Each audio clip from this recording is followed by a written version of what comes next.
गड्ढे के अंदर उस आदमी की सांसें तेज हो रही थीं। उसकी आंखें खुलीं, लेकिन अंधेरा इतना था कि कुछ साफ दिखाई नहीं दे रहा था। बदन दर्द से टूट रहा था, कपड़े गंदगी और खून में सने हुए थे। उसने घबराकर अपने आसपास देखा, चारों तरफ शव ही शव पड़े थे। उसकी समझ में नहीं आ रहा था कि वो यहाँ कैसे आया। गड्ढा बहुत गहरा था, बाहर निकलना नामुमकिन लग रहा था। तभी हल्की हल्की आवाजें सुनाई दी। उसने ऊपर देखा, कोई उसे घूर रहा था। आदमी की हल्की परछाई नजर आ रही थी, लेकिन उसकी शक्ल साफ नहीं थी। उम्मीद बंधी कि शायद वो मदद करेगा, लेकिन कुछ देर देखने के बाद वो शख्स बिना कुछ कहे चला गया। वो आदमी अंदर ही अंदर डरने लगा। उसे कुछ समझ नहीं आ रहा था, पर उसके अंदर बचने की चाह और जिंदा रहने की ललक जाग चुकी थी। उसने गड्ढे में इधर उधर तलाशना शुरू किया। तभी उसके हाथ एक ठंडी चीज से टकराए, एक बंदूक। उसने जल्दी से उसे उठाया और तभी उसकी नजर अपने हाथ पर पड़ी। वहां एक गहरा काटने का निशान था, जैसे किसी ने बुरी तरह उसे जकड़ा हो। खून अब भी सूखा नहीं था। अचानक ऊपर से एक रस्सी नीचे गिरी। वह चौंक गया। क्या वो वही आदमी था जो उसे देख रहा था, या कोई और? ज्यादा सोचने का वक्त नहीं था। उसने जल्दी से रस्सी पकड़ी और किसी तरह ऊपर चढ़ने लगा। दर्द और कमजोरी के बावजूद वो अपनी पूरी ताकत लगाकर ऊपर चढ़ा। जैसे ही उसने जमीन पर कदम रखा, उसकी सांसें तेज चलने लगीं। पर जब उसने इधर उधर देखा तो उसे कोई नजर नहीं आया। रस्सी फेंकने वाला आदमी जा चुका था। उसे समझ नहीं आ रहा था कि ये सब क्या हो रहा है। फिर उसने चारों तरफ नजर दौड़ाई। चारों ओर लाशें पड़ी थीं। खून की गंध हवा में घुली थी। कुछ लाशों के चेहरे बिगड़ चुके थे, कुछ के शरीर झुलसे हुए थे। मंजर इतना भयानक था कि उसकी रूह कांप गई। थोड़ी दूर पर उसे एक घर दिखाई दिया। उसे उम्मीद थी कि शायद वहां कोई जवाब मिले। धीरे धीरे लड़खड़ाते कदमों से वो घर की तरफ बढ़ा। जब वो दरवाजा खोलकर अंदर गया तो उसने देखा कि वहां कुछ लोग पहले से मौजूद थे। लेकिन जैसे ही उन्होंने उसे देखा, उनमें से एक ने तुरंत उस पर बंदूक तान दी। वो चौकन्ना हो गया और अपनी बंदूक भी उन पर तान दी। तू कौन है? उस लड़के ने पूछा, जिसकी आंखों में डर और गुस्सा दोनों झलक रहे थे। मुझे नहीं पता, वो आदमी हकलाया। मैं बस होश में आया और... झूठ मत बोल। लड़के की आवाज कड़ी हो गई। तेरी हालत देख, तुझे काटा गया है। क्या तूने उन सबको मारा? अब बाकी लोग भी सतर्क हो गए। माहौल में घबराहट फैल गई थी, लेकिन उस आदमी के दिमाग में भी वही सवाल था, क्या ये लोग ही हत्यारे हैं या फिर कुछ और ही चल रहा है? तभी अचानक रेडियो पर एक अजीब सी आवाज गूंजने लगी। अगर कोई जिंदा है, छुप जाओ, वो आ रहे हैं और इस बार कोई नहीं बचेगा। अंदर एक अजीब सी खामोशी छा गई। सभी के चेहरों का रंग उड़ गया और फिर बाहर किसी के भारी कदमों की आवाज सुनाई देने लगी। लुकास ने गुस्से से पूछा, तू कौन है? आदमी ने हल्की उलझन भरी आवाज में जवाब दिया, मुझे याद नहीं। मैं कौन हूँ, कहाँ से आया हूँ, कुछ भी याद नहीं। कुछ समय पहले मैं उस सामूहिक कब्र में होश में आया और बस अब मैं यहाँ हूँ। लुकास के चेहरे पर अविश्वास झलक रहा था, लेकिन इससे पहले कि वो कुछ कहता, कमरे में एक हल्की कराह सुनाई दी। सभी की नजरें अचानक दूसरी तरफ घूम गईं। फर्श पर एक और आदमी पड़ा था। उसकी सांसें तेज चल रही थीं। धीरे धीरे उसकी आंखें खुलीं और उसने भी घबराकर इधर उधर देखा। तुम्हें कुछ याद है? लुकास ने सख्त लहजे में पूछा। उस आदमी ने सिर हिलाया, नहीं, मुझे कुछ भी याद नहीं है। तभी एक लड़की सामने आई, वही जिसने पहले गड्ढे में रस्सी फेंकी थी। उसके चेहरे पर गहरी गंभीरता थी। वो कुछ बोल नहीं सकती थी, लेकिन उसकी आंखों में ऐसा भाव था जैसे वो सब कुछ जानती हो। बाकी लोग एक दूसरे को देख रहे थे। इस घर में मौजूद किसी भी इंसान को अपने अतीत के बारे में कुछ नहीं पता था। न ये कि वे यहाँ कैसे आए और न ही ये कि उनका एक दूसरे से क्या रिश्ता था। बातचीत करने का कोई जरिया नहीं था। यहाँ न मोबाइल थे न कंप्यूटर। सभी ने अपनी जेबें जांची तो उनमें पहचान पत्र मिले जिनसे उन्होंने अपने नाम जाने। लेकिन जिस आदमी को गड्ढे से निकाला गया था, उसके पास कोई पहचान नहीं थी। वही लड़की जिसे लुकास बेवकूफ समझ रहा था, कुछ समझाने की कोशिश कर रही थी। उसने एक कागज पर कुछ लिखा, लेकिन कोई उसकी भाषा नहीं समझ पा रहा था। लुकास और गड्ढे से आया आदमी अब भी आपस में तनाव महसूस कर रहे थे। लुकास को उस पर शक था, लेकिन बाकी लोग चाहते थे कि लड़ाई करने के बजाय वे मिलकर काम करें, ताकि पता लगाया जा सके कि वे कौन हैं और यहाँ क्यों फंसे हैं। लड़की ने लुकास को अपने हाथ पर बने एक अजीब निशान की तरफ इशारा किया, लेकिन किसी को समझ नहीं आया कि इसका क्या मतलब था। जब उन्होंने घर की अच्छी तरह से जांच की तो उन्हें वहां सारी जरूरत की चीजें मिली। खाने की कमी नहीं थी, जैसे किसी ने पहले से सब कुछ रखा हो। फिर उनकी नजर एक कैलेंडर पर पड़ी। उसमें 18 तारीख को घेरा बनाया गया था और 18 तारीख कल थी। सबकी निगाहें एक दूसरे से मिली। कुछ तो होने वाला था और वे इसे समझने की कोशिश करने लगे। घर में इतनी सारी बंदूकें थीं कि माइकल को उन्हें देखते ही परिचित सा लगा। उसे सहज रूप से पता था कि उन्हें कैसे इस्तेमाल करना है। ये देखकर बाकी लोग अंदाजा लगाने लगे कि शायद माइकल किसी तरह का पहरेदार रहा होगा। हो सकता है उसकी याददाश्त चली गई हो, लेकिन उसका अवचेतन मन अब भी सब कुछ याद रखता था। 18 तारीख कल थी और वे अब इस रहस्य को सुलझाने के लिए तैयार हो रहे थे।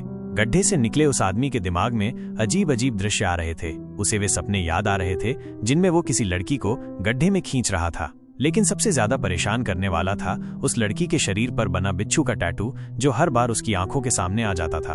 वे सभी जवाब तलाशने के लिए घर से बाहर निकले, लेकिन बाहर का नजारा डरावना था। कई लाशें रस्सियों से बंधी हुई थीं, जैसे किसी ने उन्हें यातना दी हो। ये देखकर सबके रोंगटे खड़े हो गए। आसमान में अनगिनत तारे दिख रहे थे, जिससे साफ था कि वे किसी एकांत जगह पर थे, शहर से बहुत दूर। आगे बढ़ते हुए उन्हें एक केबिन मिला। वहां वही मूक लड़की किसी महिला को खाना खिला रही थी, लेकिन जैसे ही उस महिला ने उन्हें देखा, वो गुस्से से चीखने लगी, तुमने मुझे यातना दी थी। उसकी हालत बहुत बुरी थी, मानो उसे बहुत तकलीफ दी गई हो। इससे पहले कि कोई कुछ समझ पाता, जॉन ने झुंझलाकर उस महिला के सिर पर बंदूक के बट से वार कर दिया और वो दर्द से कराहती हुई नीचे गिर पड़ी। बाद में केबिन की तलाशी लेते हुए उन्हें एक कैमरा मिला, जिससे साफ था कि कोई इन सब पर नजर रख रहा था। किसी के हाथ में हर चीज का नियंत्रण था। अब उन्हें इस नियंत्रण कक्ष को ढूंढना था जहां से सीसीटीवी फुटेज देखी जा रही थी, तभी उन्हें अपनी सच्चाई का पता चल सकता था। फिलहाल उन्होंने घर लौटकर आराम करने का फैसला किया। सुबह उन्होंने तय किया कि वे जंगल में जाकर जांच करेंगे, लेकिन एक लड़के को घर पर रुकने के लिए कहा गया ताकि वो मूक लड़की का ध्यान रख सके। लड़का जंगल जाने की जिद करने लगा क्योंकि वो एक कुशल निशानेबाज था और उनकी मदद कर सकता था, लेकिन बाकी लोग उसकी बात नहीं माने और उसे जबरदस्ती घर पर छोड़ दिया। कुछ समय बाद उसे घर के पास कुछ अजीब आवाजें सुनाई दी, जैसे कोई मदद के लिए पुकार रहा हो। सतर्क होकर उसने मूक लड़की को घर के अंदर बंद कर दिया और आवाज की दिशा में बढ़ा। जैसे ही वो बाड़ के पास पहुंचा, उसने देखा कि एक आदमी उसमें फंसा हुआ था। लड़का उसे बचाने के लिए आगे बढ़ा, लेकिन जैसे ही उसने हाथ बढ़ाया, उस आदमी ने झटके से एक तार निकाला और उसके गले में लपेट दिया। उधर जंगल में बाकी समूह को 2 गाड़ियां दिखीं। घर की तलाशी लेते वक्त उन्हें इनकी चाबियां मिल चुकी थीं, यानी वे इनसे भाग सकते थे। लेकिन समस्या ये थी, एक कार बिजली से चलने वाली थी और उसकी बैटरी खत्म थी, जबकि दूसरी में पेट्रोल खत्म हो चुका था। अब उनके पास सीमित समय था और उन्हें जल्द ही कोई दूसरा रास्ता निकालना था।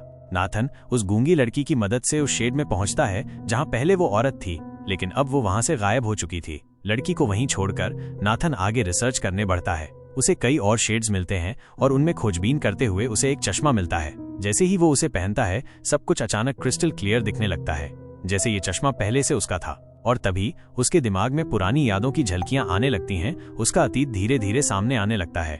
उधर गूंगी लड़की अकेली घर लौटती है और देखती है कि लुकास की हालत बहुत खराब हो चुकी है। यह वही लड़का था जिसने पहले उस पर हमला किया था, लेकिन अब उसकी बिगड़ती हालत देखकर लड़की खुद को अटारी में बंद कर लेती है, ये सोचकर कि जब तक बाकी लोग वापस नहीं आ जाते वो यहीं सुरक्षित रहेगी।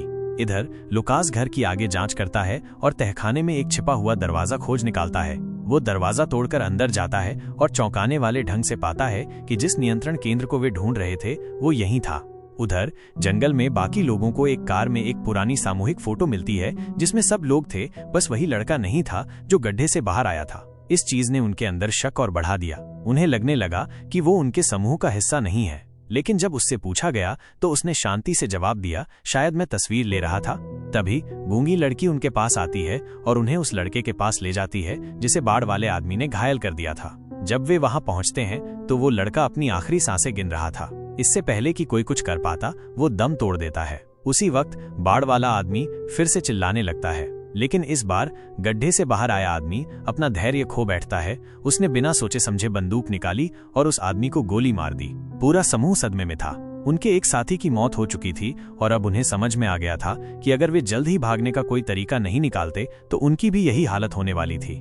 जोना गड्ढे से बाहर आया आदमी शेरोन को साथ लेकर जांच के लिए निकलता है। वे एक कार को धक्का देते हुए आगे बढ़ते हैं और पास ही एक दूसरी इमारत खोज निकालते हैं। अंदर जाने पर उन्हें एक लड़का मिलता है जो जोना को देखकर तुरंत घबरा जाता है और कहता है, जोना यहाँ से भाग जाओ, वे लोग कल यहाँ आने वाले हैं और सबको मार डालेंगे। ये सुनकर सभी भ्रमित हो जाते हैं। इस बच्चे को जोना के बारे में कैसे पता था और ये वे लोग कौन थे जिनकी वो बात कर रहा था? किसी को कुछ याद नहीं आ रहा था, लेकिन इतना तय था कि वे गंभीर खतरे में थे।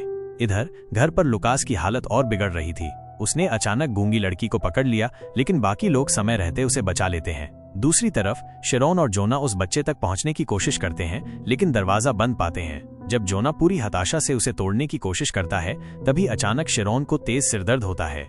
इस पल में उनके बीच कुछ अजीब सा महसूस होता है, एक अनकहा जुड़ाव, जैसे वे दोनों किसी अदृश्य ताकत से एक दूसरे से जुड़े हुए हों। जोना खुद को शेरोन की तरफ अजीब तरह से आकर्षित होते हुए महसूस करता है और शेरोन को भी लगता है कि उसने उसे पहले कहीं देखा है। दूसरी ओर नाथन उस गूंगी लड़की से इशारों में पूछता है कि वो रहस्यमय औरत कौन थी जिसे वो खाना खिला रही थी। लेकिन क्या उस लड़की के पास इसका जवाब था? जोना बेसमेंट में उस मॉनिटरिंग रूम की छानबीन करता है और कैमरों को खंगालने के बाद उसे एक चौंकाने वाली सच्चाई पता चलती है। सभी पीड़ित यहाँ से भाग चुके थे, लेकिन इससे भी ज्यादा डरावनी चीज वहाँ मौजूद थी, एक छोटी सी साइंस लैब जहाँ इंसानी दिमाग रखे हुए थे। ऐसा लग रहा था जैसे यहाँ पर कुछ गैरकानूनी और खतरनाक प्रयोग चल रहे थे। जोना गहराई से पता लगाने की कोशिश करता है कि इसके पीछे कौन है, और जब वो सीसीटीवी फुटेज का विश्लेषण करता है तो जो दिखता है वो उसकी रूह कंपा देता है। ये सब उसी के द्वारा किया गया था। कैमरा फुटेज में दिखता है कि जोना इस पूरी डरावनी प्रयोग का हिस्सा था, और सबसे ज्यादा चौंकाने वाली बात ये थी कि वो लुकास पर भी प्रयोग कर रहा था। दृश्य यहीं कट होता है और अब हम जोना और शारोन को देखते हैं जो अपनी इमारत की तरफ लौट रहे होते हैं। तभी अचानक उनकी कार के सामने एक बड़ा सा पेड़ गिर जाता है। जोना और शारोन दोनों कार से बाहर आते हैं पेड़ को हटाने के लिए, लेकिन तभी उनकी नजर पड़ती है कुछ अजीबोगरीब लोगों पर। वे लोग अजीब तरह से बर्ताव कर रहे थे, मानो संक्रमित हों। वे सभी पागलपन की हद तक पहुंचे हुए थे और अंधाधुंध लकड़ी काट रहे थे। शारोन को यह सब बहुत अजीब लग रहा था, लेकिन इससे पहले कि वो कुछ कह पाती, जोना उन्हें बुला बैठता है। बस फिर क्या था, जैसे ही उन्होंने जोना की आवाज सुनी, वे सभी एक साथ मुड़कर उनकी तरफ देखने लगे, और अगले ही पल वे कुल्हाड़ी लेकर जोना और शारोन की तरफ दौड़ने लगे। शारोन घबराकर कार में बैठ जाती है और उसे शुरू करने की कोशिश करती है, लेकिन तभी उसे एहसास होता है कि बैटरी कम है। जोना तुरंत कार से बाहर कूदता है और धक्का देने की कोशिश करता है। शारोन के चेहरे पर डर साफ झलक रहा था, क्योंकि वे सब तेजी से उनकी तरफ बढ़ रहे थे, और अब सवाल ये था, क्या वे समय रहते वहां से बच पाएंगे या ये उनका अंत था?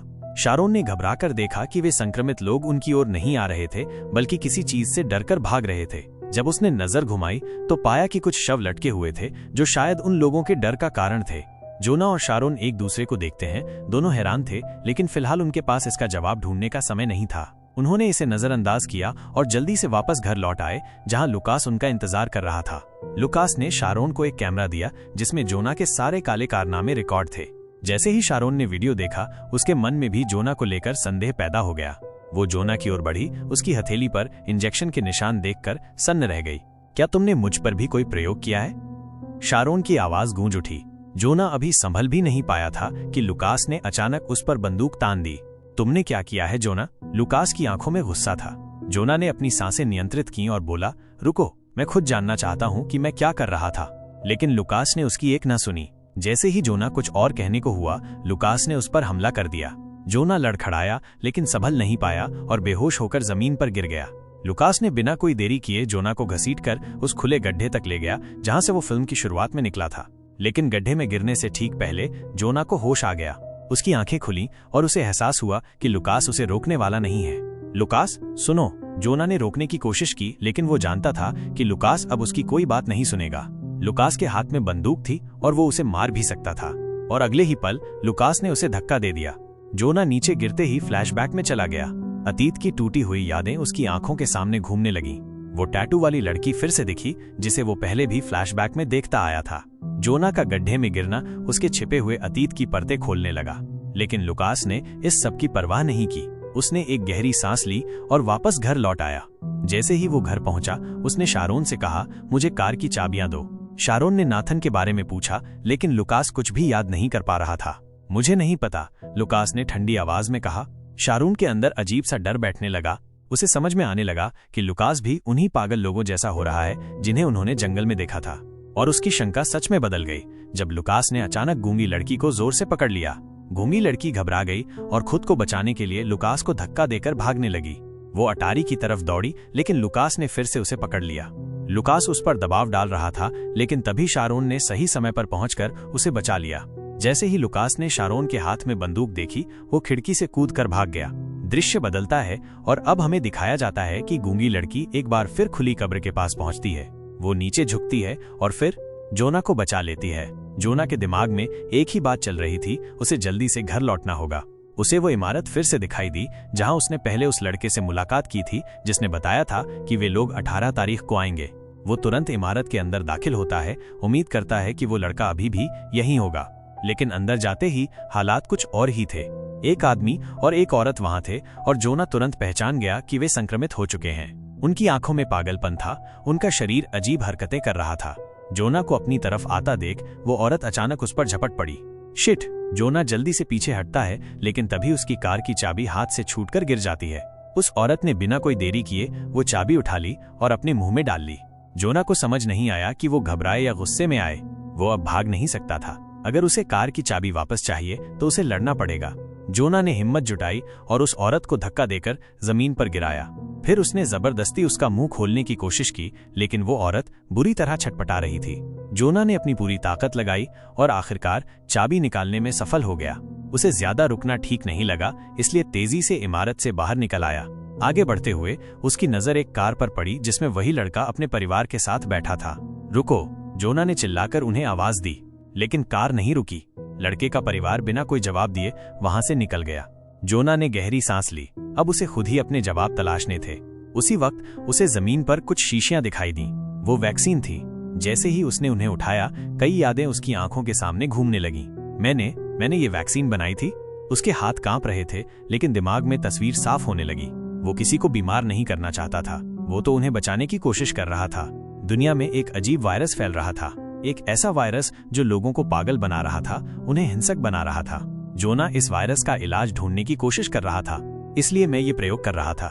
लेकिन किसी वजह से ये वैक्सीन बाहर नहीं पहुंच पाई थी और इसी कारण सभी संक्रमित लोगों को इस द्वीप पर लाया गया था। जोना ने उन पर प्रयोग करना शुरू किया, लेकिन चीजें शायद उसकी योजना के मुताबिक नहीं चली। उसी वक्त जोना को एक कागज दिखाई दिया। उसने उसे उठाया और पढ़ा। सेना ने मुझे इन प्रयोगों के लिए यहाँ भेजा था। मुझे 18 अप्रैल की समय सीमा दी गई थी। अगर मैं 18 अप्रैल तक वायरस की वैक्सीन नहीं ढूंढ पाया तो सेना यहाँ आकर सभी संक्रमितों को खत्म कर देगी। जोना की सांसें तेज हो गईं। 18 अप्रैल, वो तारीख बहुत करीब थी और अगर उसे इस सब को रोकना था तो उसके पास ज्यादा समय नहीं था। जोना अब समझ चुका था कि ये पूरा द्वीप एक कूड़ेदान था। यहाँ वे लोग फेंके गए थे जो दुनिया के लिए खत्म हो चुके थे। संक्रमित लोग, मरने वाले मरीज, सबको यहाँ छोड़ दिया गया था। और अब जोना को एक और भयानक सच पता चला। उसने एक मृत इंसान को देखा, वही इंसान जिसके जरिए वो अपनी वैक्सीन बाहर भेजना चाहता था। लेकिन वो वैक्सीन मिलिट्री तक नहीं पहुंची। अब मिलिट्री को यही लगेगा कि जोना अपने प्रयोग में असफल रहा और जल्द ही वे यहाँ आकर सबको खत्म कर देंगे। जोना ने जल्दी से कार में रखी चीजों की जांच की और फिर उसे सच का आखिरी टुकड़ा मिला। शेरोन उसकी गर्लफ्रेंड थी, नाथन उसका भाई था और उनके शरीर पर जो इंजेक्शन के निशान थे वो इसलिए थे क्योंकि जोना ने उन्हें वायरस से बचाने के लिए वैक्सीनेशन दी थी। लेकिन वैक्सीन का साइड इफेक्ट ये हुआ कि उनकी याददाश्त चली गई। जोना अभी शेरोन को ये सब समझा ही रहा था कि तभी लुकास वहां आ गया। उसकी आंखों में खून सवार था। वो जोना को पकड़ता है, उसका गला घोटने की कोशिश करता है। जोना दम घुटने की वजह से लड़खड़ाने लगता है, लेकिन आखिरी ताकत जुटाकर पास पड़ा एक पत्थर उठाता है और लुकास के सिर पर दे मारता है। लुकास वहीं ढेर हो जाता है। अब हमें फ्लैशबैक में सच्चाई दिखाई जाती है। जो ग्रुप यहाँ आया था वो एक प्रयोग के लिए आया था, लेकिन नाथन की गलती से एक संक्रमित लड़की भाग गई। वही लड़की जिस पर जोना प्रयोग कर रहा था, वो सबको मारने वाली थी। जोना के पास कोई चारा नहीं था, उसे मारना पड़ा। फ्लैशबैक में जोना देखता है कि वो उस लड़की को खुली कब्र में फेंकने जा रहा था, लेकिन तभी एक संक्रमित आदमी ने उसे पीछे से धक्का दे दिया और जोना खुद भी कब्र में गिर गया। चारों तरफ संक्रमित लोग थे, वो वहां से भाग नहीं सकता था। आखिरी उपाय बस एक था, वो वैक्सीन। जोना ने खुद को वैक्सीनेट किया, लेकिन इसके साथ ही उसकी याददाश्त चली गई और फिर वो फिल्म के पहले सीन में होश में आया।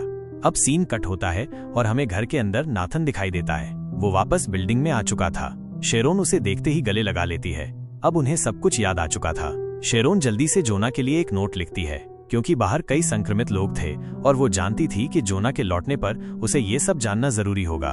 उधर जोना भी घर की ओर दौड़ रहा था और तभी सूरज की पहली किरणें दिखती हैं। वही दिन जब सेना आने वाली थी, वही दिन जब वे सब मारे जा सकते थे। बाहर हलचल होती है। नाथन कुछ आवाजें सुनता है। वो बाहर देखने जाता है और सेना उसे देख लेती है। बिना सोचे समझे वे गोली चला देते हैं। गोली नाथन के सीने में लगती है। वो तुरंत जमीन पर गिर जाता है। उसी वक्त जोना भी वहां पहुंच जाता है और अपने भाई को तड़पते हुए देखता है। शेरोन भी नाथन के पीछे बाहर आ गई थी, लेकिन गोली की आवाज सुनते ही जल्दी से छिप गई। जोना शेरोन के पास जाता है और बिना वक्त गवाए उसे सेना की नजरों से बचाकर वहां से निकालता है। उसी वक्त हमें दिखाया जाता है कि गूंगी लड़की भी पास के एक शेड में छिपी हुई थी, लेकिन तभी एक संक्रमित औरत अचानक शेरोन पर हमला कर देती है। पीछे से चाकू मारती है। शेरोन खून से लथपथ हो जाती है। जोना ये सब अपनी आंखों के सामने देखता है। वो बिना रुके अपनी बंदूक उठाता है और उस संक्रमित औरत पर गोली चला देता है। लेकिन अब एक नया डर सामने खड़ा था। शेरोन का बहुत ज्यादा खून बह रहा था। उसे बचाने के लिए उसे जल्द से जल्द सुरक्षित जगह ले जाना था। लेकिन अब कोई सुरक्षित जगह नहीं बची थी। सेना पूरे द्वीप को खत्म करने आई थी।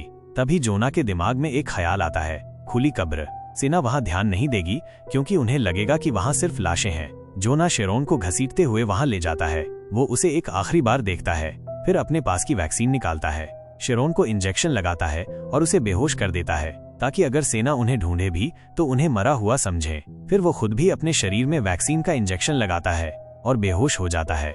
बेहोश होने से पहले शेरोन जोना को एक नोट देती है। उस नोट में उनका पूरा अतीत लिखा था। अब हमें दिखाया जाता है कि सेना वहां पहुंचती है। वे लाशें उठाने लगते हैं। उन्हीं लाशों में वो लड़का भी था जो बार बार जोना को 18 तारीख के बारे में चेतावनी दे रहा था। फिर सेना सभी संक्रमितों को खत्म कर देती है और द्वीप को छोड़कर चली जाती है। थोड़ी देर बाद जोना होश में आता है। अब सवाल ये था, क्या कोई और बचा था? जोना की आंखें धीरे धीरे खुलती हैं। उसकी सांसें भारी हो रही थीं। उसका सिर चकरा रहा था, जैसे किसी ने उसकी यादों को मिटा दिया हो। उसके चारों ओर बस अंधेरा था। खुली कब्र में पड़ा हुआ वो समझ नहीं पा रहा था कि वो यहाँ कैसे आया। वो धीरे धीरे उठने की कोशिश करता है, लेकिन उसका शरीर कमजोर महसूस हो रहा था। ये जगह, मैं यहाँ क्या कर रहा हूँ? उसके पास कोई जवाब नहीं था। वो कुछ याद करने की कोशिश करता है, लेकिन उसका दिमाग खाली था। शेरोन, उसे कुछ भी याद नहीं था। ना उसका नाम, ना उसका चेहरा, ना उसकी मौत। बस एक अजीब सा खालीपन था। जो कागज शेरोन ने दिया था वो भी अब उसके पास नहीं था। उसमें लिखा सच अब हमेशा के लिए खो चुका था। उसे नहीं पता था कि उसकी बनाई गई वैक्सीन कहां से आई थी। उसे नहीं पता था कि वो किसके खून से बनाई गई थी। उसे नहीं पता था कि गूंगी लड़की इस वायरस से प्रतिरक्षित थी। अब उसके पास सिर्फ एक ही रास्ता था, फिर से इस रहस्य को सुलझाना। जोना जोर से मदद के लिए आवाज लगाता है। कोई जवाब नहीं आता। लेकिन तभी कहीं दूर हल्की सी आहट होती है। कदमों की आवाज धीरे धीरे करीब आती है और अंधेरे में एक जानी पहचानी परछाई नजर आती है। गूंगी लड़की, वो हमेशा की तरह आई थी, हमेशा की तरह जोना को बचाने। वो एक रस्सी नीचे फेंकती है और इशारे से जोना को ऊपर आने को कहती है। जोना बिना कुछ सोचे रस्सी पकड़कर ऊपर चढ़ने लगता है। वो उसे इस मौत की कब्र से बाहर निकाल लाती है। अब गूंगी लड़की उसे लेकर एक अजीब जगह जाती है। वो जगह जहां हजारों लाशें पड़ी थीं, जहां इंसानियत की आखिरी सांसें दब चुकी थीं, जहां मौत जिंदगी से ज्यादा थी। और यहीं फिल्म का अंत होता है, एक अनसुलझे सवाल के साथ। क्या जोना अपनी यादें वापस पालेगा? क्या वो फिर से वैक्सीन बना पाएगा? क्या वो दुनिया को बचा सकेगा, या फिर सच हमेशा के लिए खो जाएगा? अगर आपको ये मूवी पसंद आई हो या इसमें कुछ और बेहतर देखना चाहते हैं तो कमेंट में जरूर बताएं। आपको क्या अच्छा लगा, क्या पसंद नहीं आया और क्या नया देखना चाहेंगे, ये सब मुझे जानना बहुत जरूरी है, ताकि मैं और भी बेहतरीन कहानियां आपके लिए ला सकूं। आपके सुझाव मेरे लिए बहुत मायने रखते हैं। और हाँ, अगर अभी तक आपने चैनल सब्सक्राइब नहीं किया है तो जल्दी से कर लीजिए, ताकि आपको ऐसी ही जबरदस्त स्टोरीज सबसे पहले मिलें। वीडियो को लाइक करें, कमेंट करें और शेयर करना न भूलें।